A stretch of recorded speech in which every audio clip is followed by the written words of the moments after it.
Today's conversation is about a kind of trauma many people carry but don't have words for. The kind that happens before memory, before language, before the nervous system knows how to protect itself. My guest today is Claire Weber. Claire's first conscious memory is of witnessing her mother drown when she was just 3 years old. That moment, so early it lived beneath words, became an imprint carried in her body, her nervous system, and her relationship to safety, grief, and connection. For much of her life, grief wasn't something she processed. It was something she inhabited. And while she spent years searching for ways to heal deeply, it wasn't until she found Ibogaine that something fundamentally shifted. Instead of turning away from her pain, Claire turned toward it.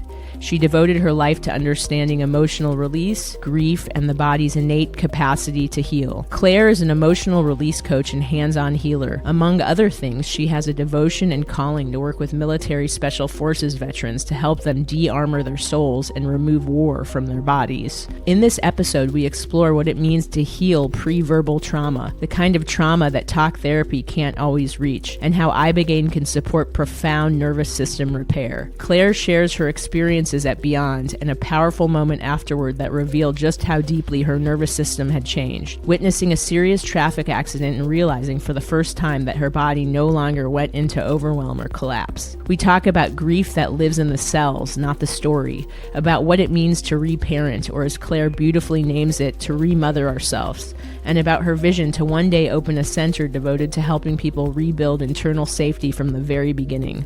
This is a conversation about the body, remembering how to feel safe again, about grief finally being allowed to move, and about healing that doesn't erase the past, but softens its hold on the present. I'm so honored to share this conversation with you.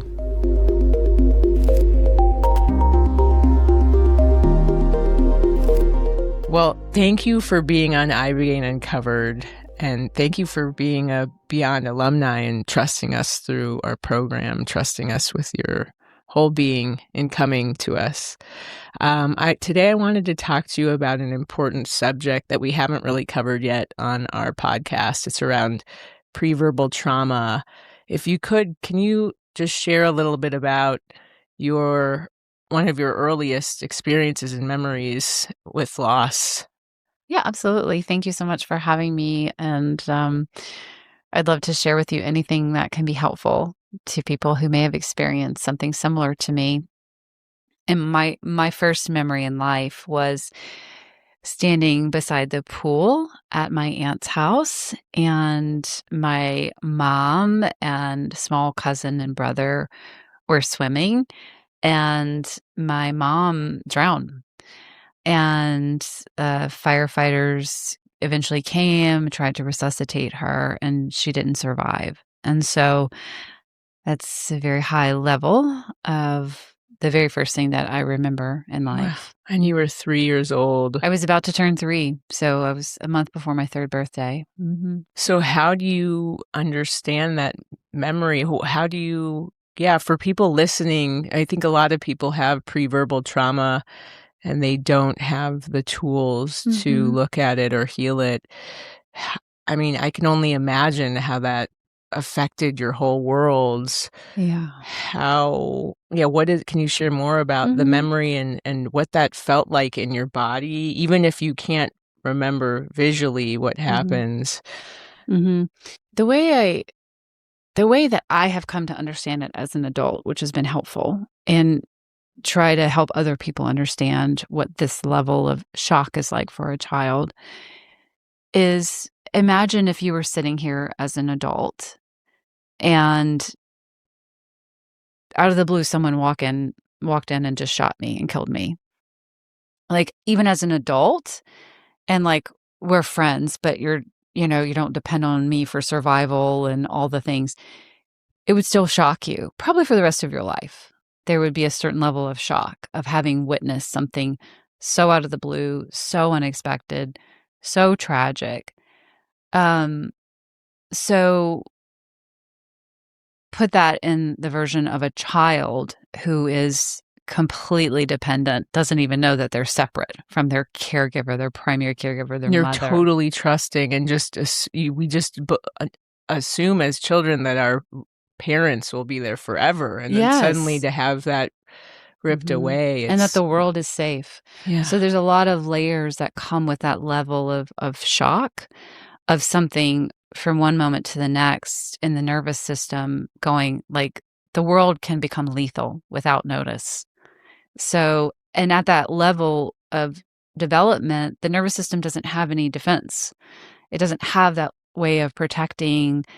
There's no regulation skills because the mother is generally the one that helps the child to regulate. Mother's providing those skills. Right. And suddenly that mother is gone. Yes. So there's just so many layers upon layers of which that kind of pre-verbal, and I keep using the word shock, and we'll talk about why I keep using that word versus trauma, because anyway, we'll talk more about that. But so that's the way I try to help people think about the effect of that, because even if an adult saw that, like right now as a fully grown woman, if I were helpless on the side of a pool and saw my dad drown in front of me without being able to help him, I would never recover from that. Right. And I don't depend on him for survival, all those things. But if for some reason that happened and I wasn't able to help him, I would never recover. And so to have that be the mother as a child, it's just the magnitudes of an impact are just vastly bigger, and it would still be a devastating thing for an adult to experience. Yeah, I can't imagine. I'm so sorry you had to experience and witness that. So what was your childhood like then? How did you learn to adapt? Well, food played a big role. From my very earliest age, I remember sneaking food and hoarding food. I became very preoccupied with food from a very, very early age. I know now, looking back, having done a lot of work on that the food and the mother are very linked. And so food is nourishment. Food is nourishment. Food is biologically linked to the mother, especially things that are like creamy, sweet, milky. So think ice cream and things like that. Comforting. Right. So from a very early age, I basically food became a drug for me because it was accessible to me as a 3-year-old. Would you say you used it to numb the pain? I mean, I used it probably in the way a child would turn to a mother for many different things, for co-regulation. And also it was reliable. It was accessible. It was accessible. It was there. Co-regulation, comfort, connection. All of the things. Yeah. So, that took on a whole life of itself, which is not the focus of our discussion, but that played a huge role. So I used things that, like food, that were accessible to me to basically kind of survive. But from a very early age, yes, I remember knowing that the world was very unsafe. Do you remember feeling pain, like emotional pain in your body, or were you pretty disconnected from that? At the time of the event, or just sort of through childhood? During the event and after? During the event, it was just abject shock. We'll talk more about my Ibogaine experience, where I was able to kind of see what that experience was like. It was just frozen, stone, cold, just shock.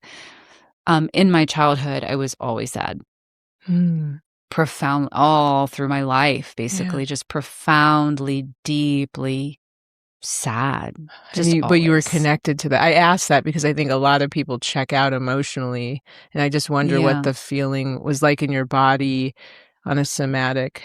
It was just, I was always eating too, so my body didn't feel good. And I remember being a 4-year-old at preschool and comparing my body to my friends' bodies and going I'm not okay. I didn't want to wear a swimsuit starting at age 4. Mm-hmm. So the food combined with the early body rejection, body hatred, body control. I think a child I don't think I knew that I was sad or but I was always crying in my room. It was just profound sadness. Whether I was expressing it, I became a very perfectionist and trying to be the good girl all the time. I mean, there were just so many ways that it outpictured in my behavior and things. But as the lived experience, I don't remember a time where I didn't feel just profoundly sad. And that's turned into suicidal thoughts, 16, and that carried on through most of my adult life until I eventually got some help with that.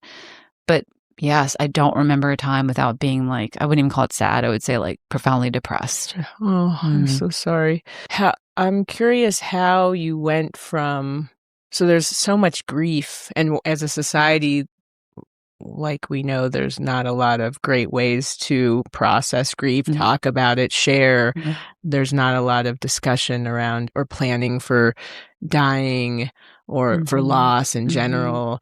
How, how did you go from being in pain and deep suffering related to that grief to the process of learning from that grief? What, Mm. I know you studied a lot of different disciplines, and Mhm. what did that look like as a catalyst to start to emerge from so many years of sadness and deep suffering?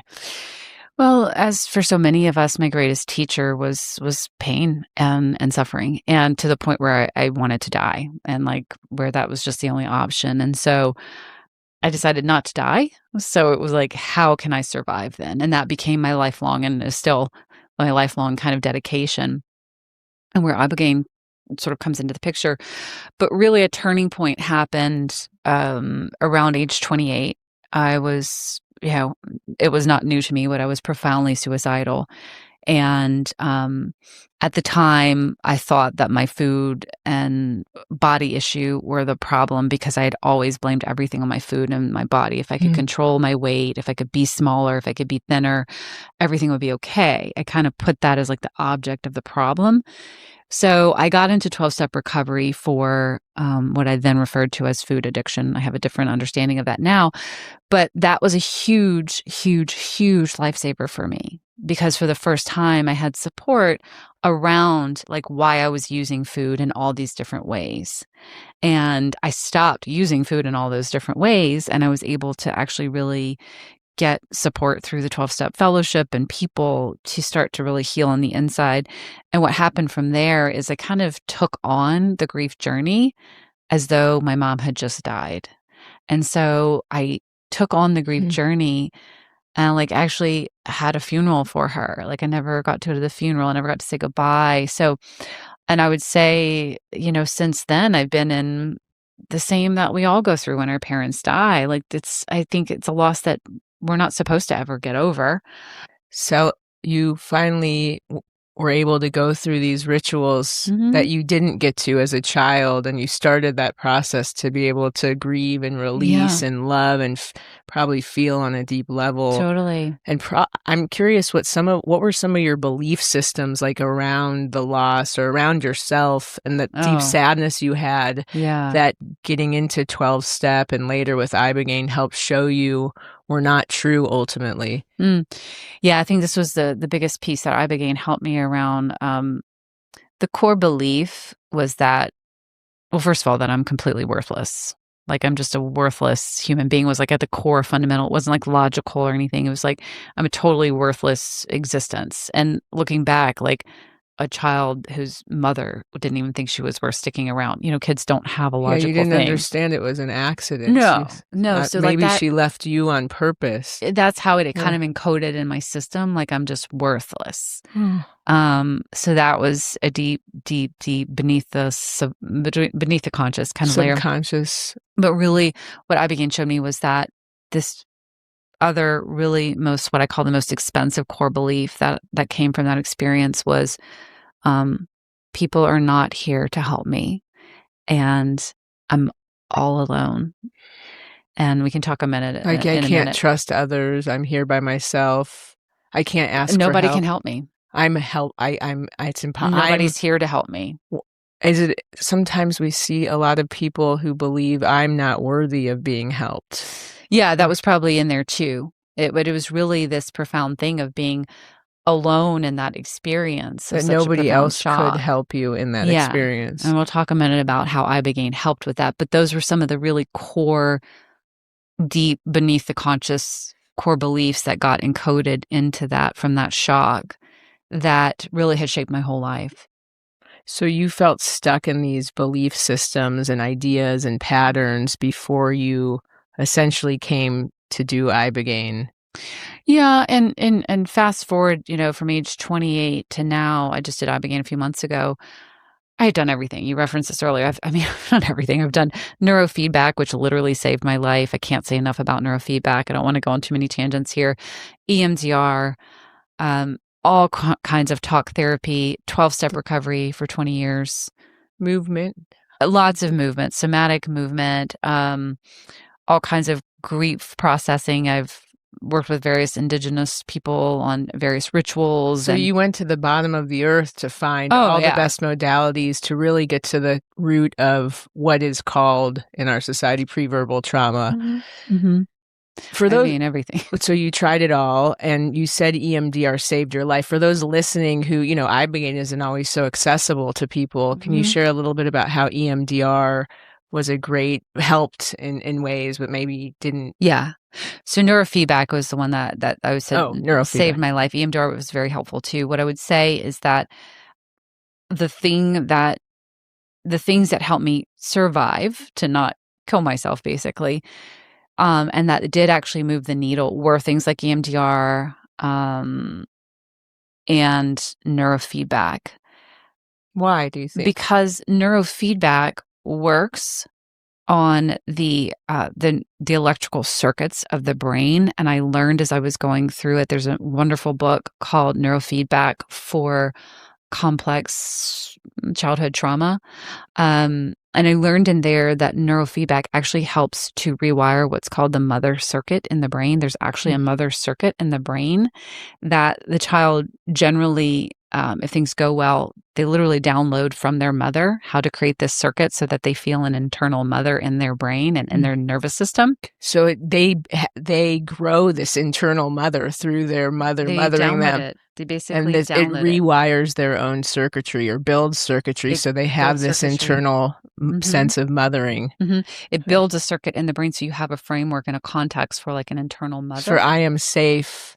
I am taking care of. I can regulate myself. To help you regulate on a nervous system level. So that got severely interrupted in my case. And so neurofeedback helped actually on a structural, like electrical level, to start to repair that mother circuit. So I actually started to have, for the first time in my life, and this was mid-30s, an actual structure inside of my brain that I would have gotten had I not had that interruption. So I can't say enough about that. There's amazing people doing amazing work on this topic, and it's fairly accessible. Still not totally accessible. Still very expensive to do, but there are some at-home things. I would highly encourage people to check out neurofeedback. I happen to love the Neuroptimal system. I'm not paid for this. I don't get fees from this.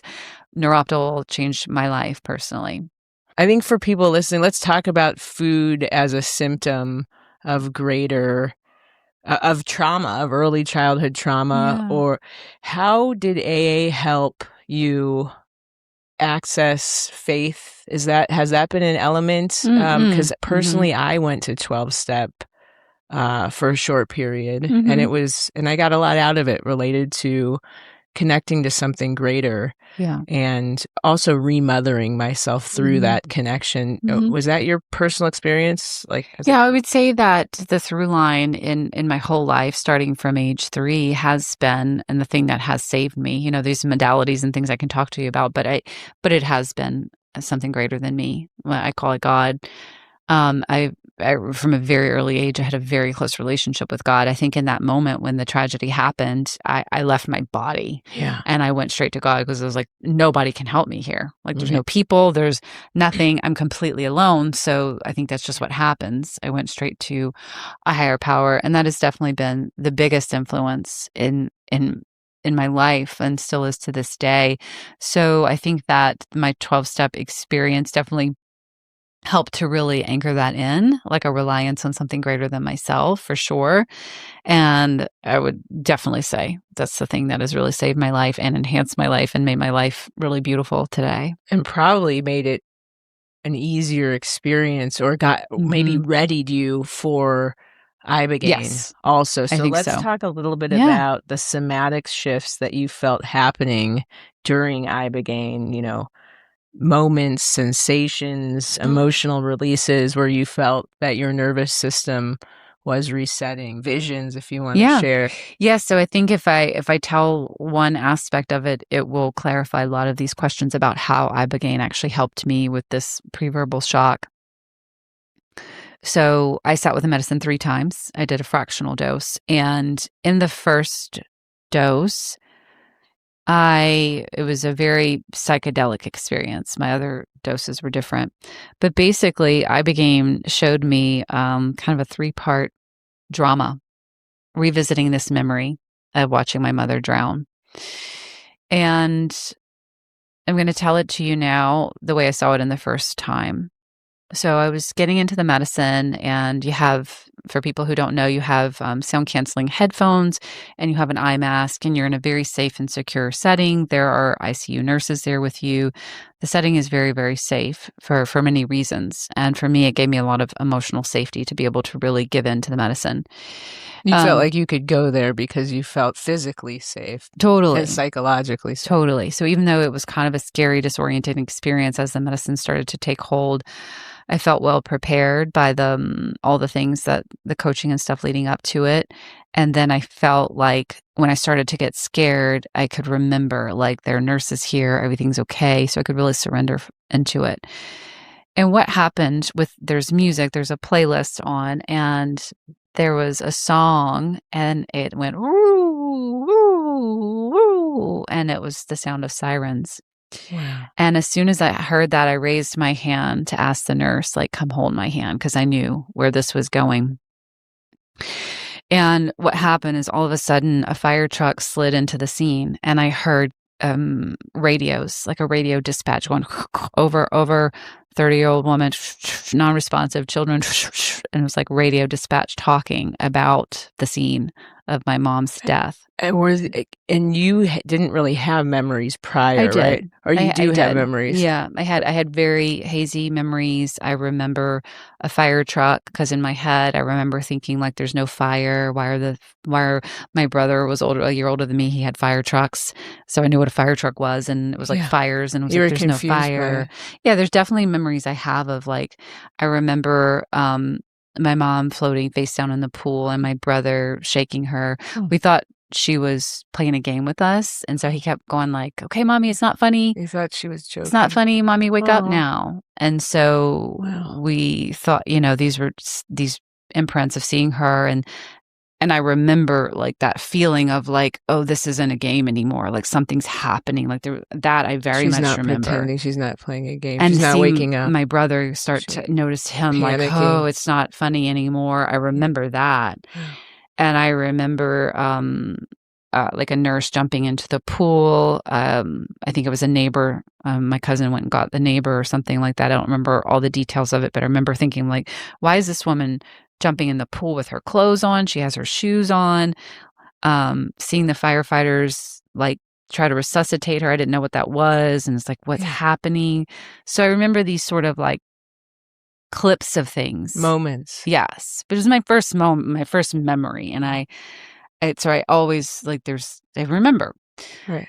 But mostly I remember in the body. But coming back to the scene, so I see this fire truck slide into the scene, and I hear the radio dispatch woman, unresponsive, 30 years old. And I'm starting, going like, oh boy, here we go. Ooh, okay, here we go. I'm reliving this, yeah. And, but I was prepared, and I was just breathing and humming and calming myself. And you knew that you were really, like, some people sometimes ask me, do you believe that you're back in it? No. And that's what's great about Ibogaine. You can relive. There's distance between yourself and the memory, so you can Exactly. So you're fully conscious. Right. And you can make a choice. You can be like, I don't want to go there. Take the eyeglasses off. Take the, If you take off the eye mask, you can see the room and the vision see the stops. room. So you chose to relive this, knowing that it was something you needed to. Okay, so sorry to keep interrupting. I just want to set the tone so people understand. Yeah, no, it was like, that's why when I heard the sirens, I knew exactly what was going to happen.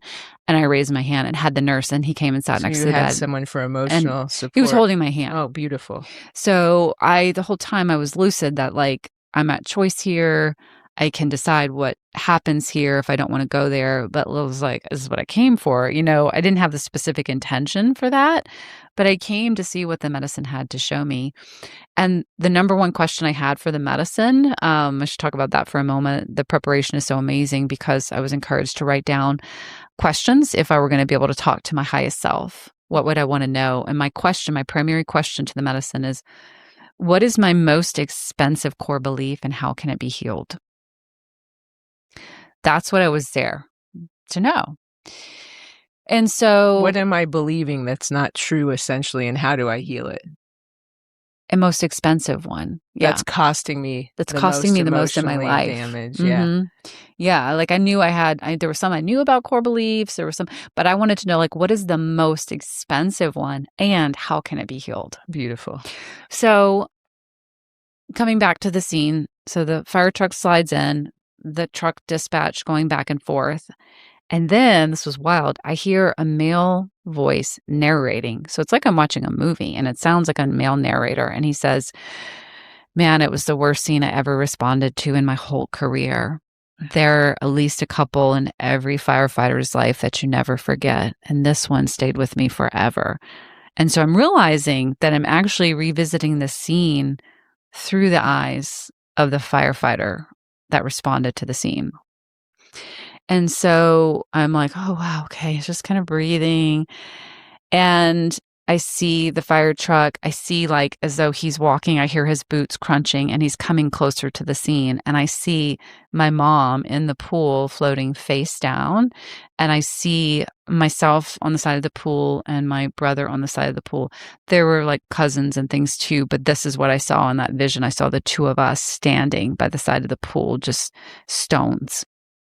And I see the firefighter look at me and come to me and bend down and pick me up. And in that moment, I become me. I'm shifting consciousness into me. And I feel him holding me. And I start crying. Yeah. And he says to me, this is going to hurt for a long time, little girl. But I hope that someday you find peace. And this wave of white light just like burst through my body. And I'm like crying. I'm like at the same time, this is what's so psychedelic about these medications, like or medicines. I'm crying like a 3-year-old who's being like rescued. Yeah. And picked up and held and protected and also blessed. He put a blessing on me. Like, I hope you find peace someday. And in that moment, I said to him, wherever you are, whoever you were, I did. I finally did, because I felt for the first time in my life peace that I had never experienced before in that moment. That is so remarkable. Mm-hmm. First of all, the fact that Ibogaine could show you a different perspective than the one that you had. And it was a loving perspective of a caring man who loved you through. It makes me want to cry. I mean, it's incredible. And you felt that love that you were disconnected from in that moment. You were reconnected back in time. And I can only imagine what that does to your whole timeline from then until now and moving forward as an adult. Totally. To know that you weren't alone, actually, like you thought you were all those years. If you can believe it, it actually gets better. That alone would have been worth the trip. It would have been worth the money. It would have been worth everything. But it got even better. So I have this burst of like peace, and I said, like, I don't know who you are, but if you're alive or if you're dead now, like we can have peace now, because there was this knowing too that this had really impacted him. Okay. He fights fires all day long. He sees all kinds of things, and he said this was the worst. This was the one that stays with you. You could really empathize with him and send us peace. You know, like go back and revisit that moment in this current he gets day. love too. Yeah, and care, and to thank him for that. Gratitude. You know? Yeah. And so, what got even better about it, and this is just so amazing, how the Ibogaine is so multidimensional, that I was crying. So I'm still the 3-year-old in his arms as he's saying this to me, crying. And I start screaming, "Mommy, mommy." Well, I have one of the male nurses is holding my hands, because I'd already called him over at the beginning. And somebody else comes over, and I hear, "Claire, Claire. And then somebody's shaking me, Claire, Claire. And somebody raises my eye goggles and moves my headphones. And there's somebody leaning over me, looking in my eyes. And he says, I'm Samuel. I'm your nurse. He was a nurse I hadn't met yet. And he said, will you breathe with me? And I was like, he said, your emotions are welcome here. Your tears are welcome here. Your noises are welcome here.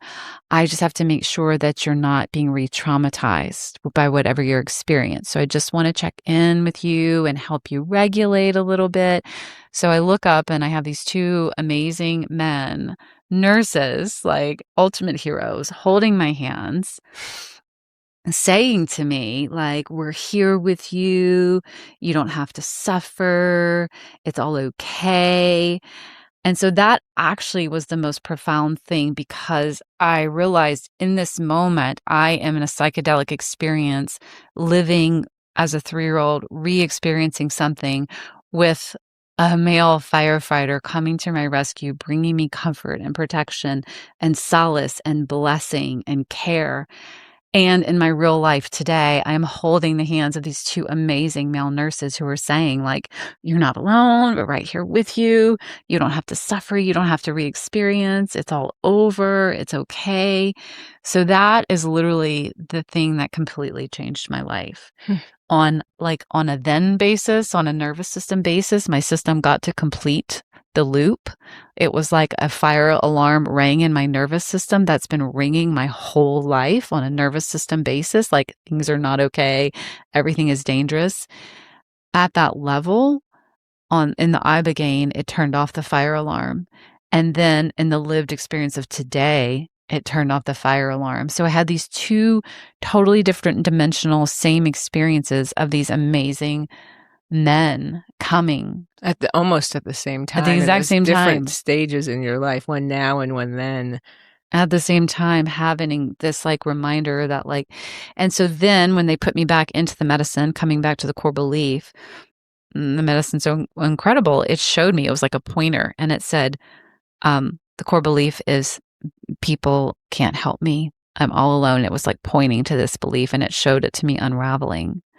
Like, can you see? Like, that wasn't actually true then, right? And it's not true now. And this is the most expensive belief that you're still hanging on to. But now we can start to dissolve kept you behind walls and Mhm, isolated, totally. and depressed. And oh God, that is remarkable. Yeah. So you were shown the core belief, it unwound. And what did that shift? So your whole life you felt these fire alarms go off in your body. What did that feel like then in your body and now compared to what it was like? You know, we really only see things once we have a contrast.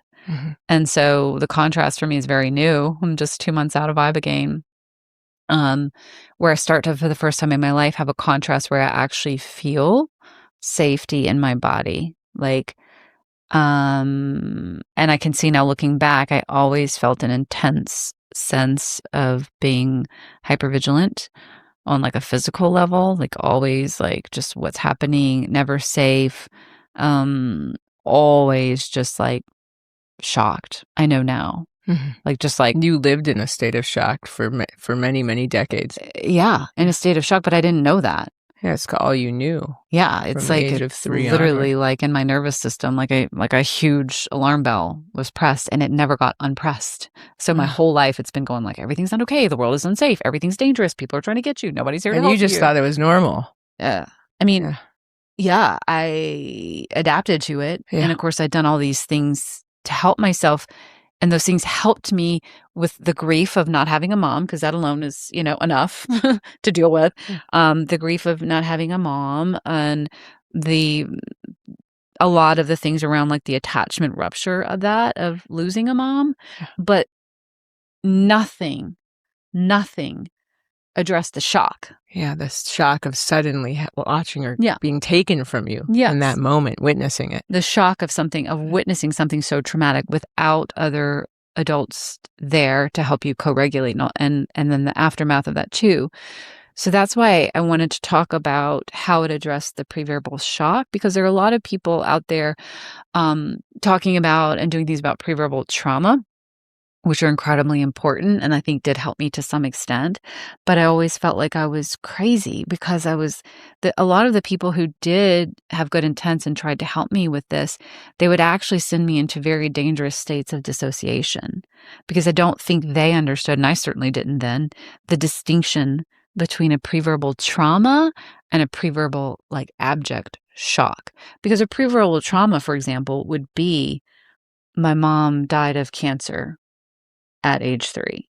Or she died in a car accident away from you, not in front of you. Yeah, those are horrific That's things. terrible, It's but horrific. it's traumatic. It's loaded with lots of things, grief, attachment, all these things.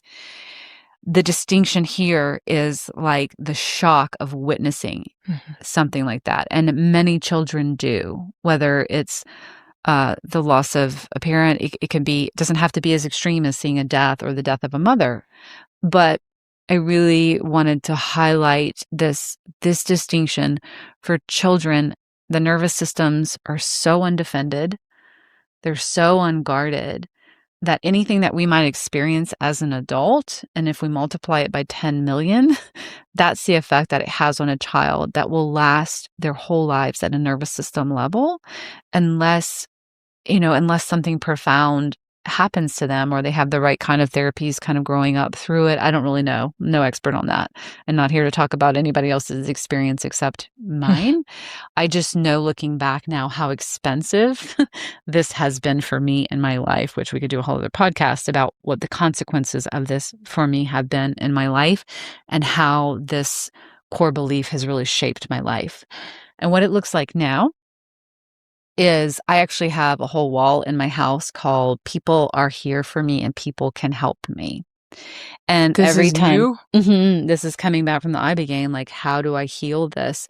So a lot of big healing happened in the medicine, that burst of peace. And there was just on a nervous system level, like a The whole nurse rewiring. holding your hands, Yes. coming to breathe with you. And the nervous system level, like Yeah. the bell turned off, but there's still work to do around these core beliefs because they're so embedded that they can quickly still, like my life is still kind of built around those beliefs. Yeah, you have to make an active choice daily to put new ones. Right, exactly. And I think that's so- important for people to hear too, like people that think Ibogaine is just going to help fix everything. It will illuminate and definitely help you heal a lot, but then there's daily work to be done. So you created this wall. Yeah, and so I have in my house, like, what is the new belief that I want to install in me, that I want to shape my life? I want it to be that people are here for me and people can help me. So I have all these things. Like I wrote a lot about the Beyond staff, like, Samuel and Constantine held my hand and told me everything was okay. My neighbor just dropped off some soup for me. I just write things every day where to like start to have my mind start to focus on like, no, these were not true beliefs and you only looked at the world through that. But now you have to look at the world and consciously train your nervous system to believe that you are safe and to look for all the ways, the opposite of that belief that no one's here for me and nobody can help me, but people are helping you all the time. And people always were, right? Like people always were and this, but I couldn't see it. And that's how it shaped my life, that I couldn't actually see that. But now I feel like I can see it. I am training myself to look for it.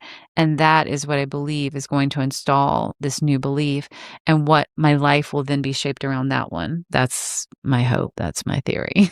I'll let you know. We'll talk in a year and I'll tell you how it's going. Yeah, let's talk in a year. That makes a lot of sense. There was also an incident that happened shortly after you left Beyond, which I think really illustrates how much healing you were able to do.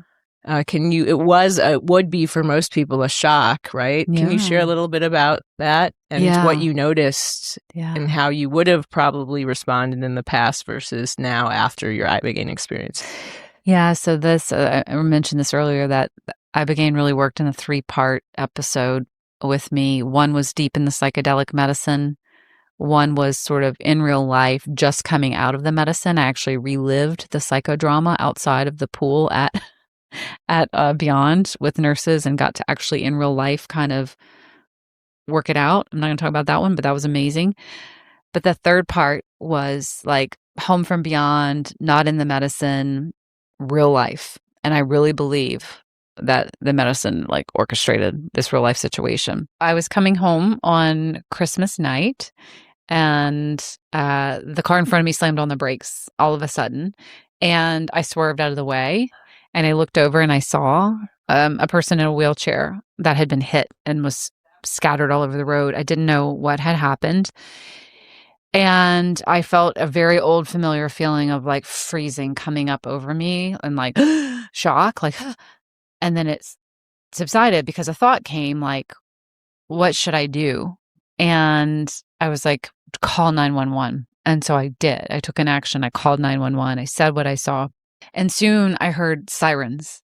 It was an EMS truck and a firefighter truck. The sirens started to come. In the past, that has sent me into a state of dissociation. But I noticed, like, oh my gosh, I'm still okay. And I was like noticing, like, I'm still okay. I don't feel dissociated. I feel still in my adult body. I was able to actually stay there, and I prayed to God. I prayed over the situation. I did not ever freeze. I did not ever dissociate, even with like all these things that used to be huge triggers in the past, the sirens, the scene, the people. And actually, one of the things that was super healing for me is I watched the scene and I saw all of the EMS people flocking to this person, and they were all there to help. And I saw like there are so many people. This is a showstopper. When a person is dying or maybe dying, like the world stops on its axis for a moment. Like all the cars were stopping, all the EMS workers. And so just to help. To help. It was like a really big deal, and they were giving it everything they had. I could tell them they were talking to each other and communicating about how to help this person. And it just reprogrammed that part of me to be able to see the scene, not in the medicine, in real life, not dissociated, and to be able to, in this adult consciousness, look and see like, there are so many people to help. And I know that day with my mom, there were so many people that were there, and this was a really big deal. And this probably got a lot of attention, and a lot of people were there to help. So it really anchored the healing more and more into the like in real life adult consciousness to really see and to look back on that story that even though as a child, a frozen, terrified child, I wasn't able to fully take in because I was shocked and terrified in a child. But there were so many people even then that were there to help. Yeah, so that really was a remarkable experience to see you didn't go back into your old pattern of dissociating when shock occurred, and to see how many people are there to help. And, not being able to ask for help was such a big theme too. What's interesting to me too is how, like, can you talk a little bit about remothering yourself through this process of this journey of grief and preverbal shock and trauma, how you've come back and what it means to you to remother yourself? Yes, I would say that this has been my life's curriculum of learning how to create an internal mother for myself. It's been my deep, like, uninvited club that I joined from a very early age, and I've really taken it on basically almost as like a life vocation to create. A lot of it started with the neurofeedback, where on like a foundational electrical circuit level, I was able to help create and repair that mother circuit in my brain that gave me sort of a place to even start from. And then from that, it's been so many things. I do a lot of emotional release through the body, and that's like a whole other thing I could talk about for a long time. I've done very intense grief work. I've worked with some of the best in the business. There's an incredible mentor of mine, Hope Edelman. She wrote the book Motherless Daughters, which is a book for women who lost their mothers at early ages. Motherless Daughters. That's good for people to hear. Another good one I read was Mother Hunger. Yes, another great one, another great book, another great a healer. So working directly with Hope Edelman and some of her group courses and retreats, reading her new book, After Grief, has been really helpful. So I've made a study of it in a lot of ways. And most recently, I would say the Ibogaine experience, what it has shifted around that internal mother. As I mentioned earlier, I really encountered my inner little girl that got left on the side of that pool. And so the firefighter coming to get her, what I did was I took it on that, like, he then placed her in my arms. And so I said to myself while I was still at Beyond, if I was the mother of a 3-year-old daughter who had just experienced this horrific tragedy, what would I do with her? And the first thing I thought was I wouldn't leave her alone for a really long time. And so I had a picture of myself as a little girl that I had brought to Beyond. So that picture goes with me everywhere. And I literally have meditations in the morning where I've created this place where she lives on the beach, and it's her fantasy dream. And I go and visit her there every day. A lot of the staff from Beyond actually come and hang out with her there as like these people that she gets to play with all day. Her grandparents are there. My mom is there. So I've created this dreamscape for her that I go and visit multiple times through the day. So I've really taken on to become the mother to that little girl that got left by the side of the pool. And I've even brought some of my other friends in on it. And I said, this is kind of a weird question, but do you mind if your inner 4-year-old comes and hangs out with my inner 4-year-old because she keeps showing up in this dreamscape? She wants friends. And they're like, yes, amazing. I love that idea of like having tea parties or play dates really with your friends, 4-year-olds as well as yours, of course. And it's really fun because we extend on it. So I send voice notes like, oh, this is what they did today. They went out on a hot air balloon and like, they have this pirate ship they love to sail. So it's in meditation that these fantasy scapes of like what would be an ideal setting for a traumatized little girl that needs to be remothered and learn safety. And so it's such an easy thing and fun that I've now extended into like other friends and things like that. And what is so you're reconnecting with this little girl that was sort of left behind in this shock. And what does she love to do? What is that like? What does that feel like for you to connect with her in your body and today? And I think that's just so beautiful. It's so great. I feel that, that I went back and got her where she got left. At the side of the pool, I went back and got her and took her on. And so I feel like a mothered child. I feel like a woman who was deeply mothered. And because I am mothering, so I've reestablishing what it would have been like if I had been mothered through that and deeply mothered through all these years in the way that I specifically needed it as a grieving child. So what it feels amazing. I feel a lot more playful. People in my life who know me well have told me like, you seem more, there's just something about you. You just seem like a little bit more relaxed, like a little more chill. And for people who know me, that is not the feedback that I got much in my life. It's like, why don't you chill out? Why are you so controlling? But a lot of people have said that to me. So that's a reflection because I feel that in my system. I feel a lot more playful. I feel not guarded. I don't have an alarm bell ringing inside of my body 24/7 telling me I'm not safe. So it's easier for me to be playful. And I feel that like an example of something at Christmas, I went to Target and I set like a budget of $100. And I said, if I were the mother of a 4-year-old child, what would I want to buy her? And I bought her gifts and I wrapped them up. And then the next evening, like I opened them as though I was a 4-year-old getting Christmas gifts. And it was like a doll and all these things and just little ways that I'm giving myself the feeling of being like a carefree little girl too, even now as a very adult woman. Yeah, you're really tending to what she didn't get and allowing her to feel joy and surprise and play. Yeah. Well, for people who are in the darkest depths, who have experienced trauma similar to yours, what do you want them to know? I would want them to know that miracles happen and that Ibogaine is, I believe, one of many miracles, and that I had completely given up hope that anything could really help me on a deep level. I would want them to be encouraged to just keep asking, to keep looking, to stay open, and to really believe that, like, if this was possible for me, it really is possible for anybody. The way it happens may look different. It doesn't have to be Ibogaine, but I think that it's really important that people understand, like, you don't have to suffer. Like, there is help for you and people want to help you. So I would want them to hear the opposite of my core belief. Like, people really do want to help you and people can help you. To ask for help, reach out. Yeah. Keep looking and stay open and just believe that people can help you and people want to help you. I don't know. It looks different for everybody, I think, but I think that's what I would want people to believe. Thank you.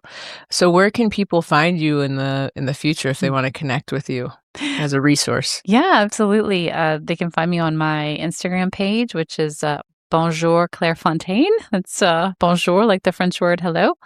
And my name is CLAIREFONTAINE. That's my Instagram page, and my deepest life's vision that is in the works and will be coming into fruition sometime in the next few years is a place called Mothered. And it's an estate where people come to have the inner experience of being mothered and meeting their internal mother. So this is my life's vision, all the things that I've learned and done to create a sense of feeling mothered on the inside and encountering my own internal mother. I want to create an estate that actually facilitates that for people so they don't have to spend 25 years like I did. So this would be a place where they could come and experience all kinds of things like neurofeedback, maybe, who knows, someday Ibogaine. Presence for their inner child. Presence for their inner sitting and meditating with their 4-year-old. Totally. What do you need? There'll be an adult-sized playground, a huge art barn for like fun and play. There'll be places where you can just be held. So there'll be like, it's called cocoons. Like a holding center. Yeah. Like cocoons and things that to help us, because I think that as adults, it's like we're expected, like you got this, right? Especially in America.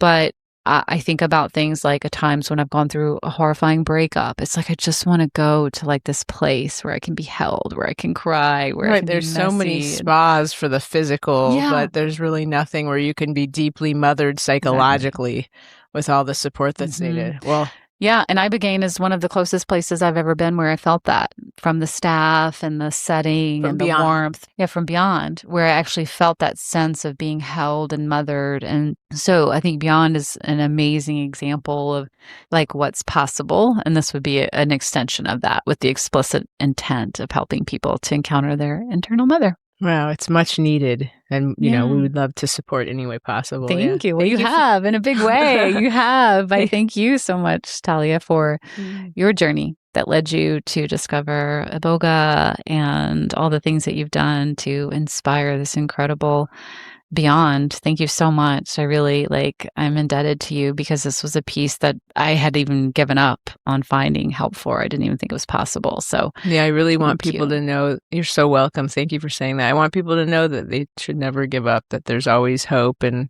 tools exist. Maybe it's not Ibogaine. Maybe it is. It's worth exploring if you think it might be. It really can reach people that, you know, who haven't been able to find other solutions and are struggling in the darkest depths of despair. So yeah, thank you so much for sharing your courage, you know, you're the seeker in you that didn't give up, didn't give up and tried so many modalities, and then, you know, for sharing so vulnerably and openly to help others find this. Thank you. Thank you so much. Thanks for having me.